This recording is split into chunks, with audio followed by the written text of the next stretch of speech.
We've all felt anxiety. Do you remember what it felt like? All of a sudden you might be sweating, your breath gets faster, your muscles tense up, you start to feel like the room is closing in, and it sort of can get into even a state of panic. Welcome back to Stop, Look, and Listen with Samantha. So let's say there's a fear of spiders, and all of a sudden you're laying down and you see one in the ceiling. It's there. You can't escape it. It's in your bedroom. And anxiety may overcome your body. And all these physical reactions of your blood pressure rising and your heartbeat pounding. And we're faced with this fight or flight moment. And they call that the anxiety curve. Okay?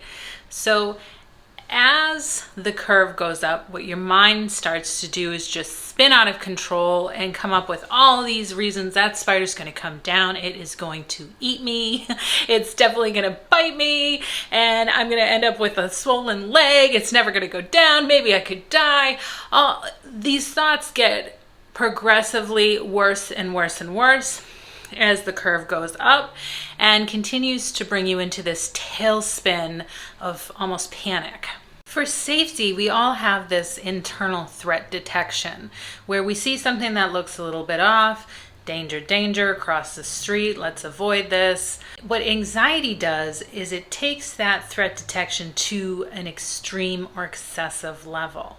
Now again, it's normal to feel anxiety and we all feel it, but what we do with it will determine how it affects us for the rest of our lives. Let's talk about punishment and reward. Usually with good behavior, we're rewarded, and with bad behavior, we may punish ourselves or feel guilty or shame or whatever it is.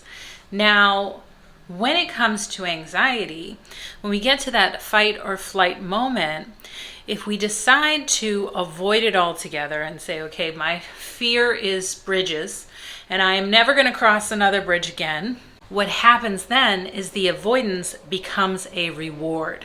Because then if you avoid it altogether, you no longer have to face that fear. All that anxiety is not going to come again. And here we are, we've rewarded ourselves, which reinforces that behavior of removing ourselves from uncomfortable situations. And when we get to that curve, we stop and we don't keep going. We don't sit in our anxiety and we don't force ourselves to go over that bridge. We just regroup and go back down. What's the side effect of that is you never are able to cross a bridge.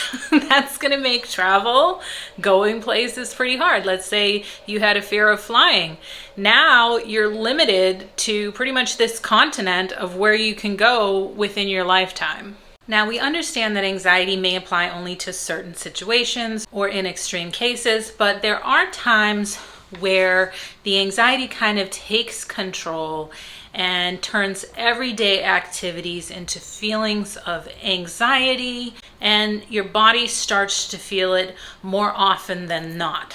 So think of it like a sickness. There's really not a control that the person is doing. When you get the flu, you feel sick, you get a fever. Anxiety is kind of the same way. You have these physical ailments that come along with it, but you feel like you're kind of stuck and there's no way to get out of everything making you feel anxious, and now it's overtaken your life. So let's say, what is it that gives you anxiety? Sitting in traffic, okay? Why does that give me anxiety? It makes me feel frustrated. But why? I'm afraid that I'm in a confined area and I can't escape. What is the underlying emotion, right? So a lot of times we just take a look, I'm afraid of bridges. Why? Because bridges are scary and I don't want to go over a bridge. What is it about the bridge that makes you feel insecure? Well, I'm afraid that I could fall off and hurt myself. And when you think about that underlying feeling, there's probably some sort of an event that you may have even blocked out that occurred that caused you to feel this never again, and that's never happening again feeling. There are different types of anxiety, for example, generalized anxiety or social anxiety, and there's tons of information out there on the internet. I believe in you.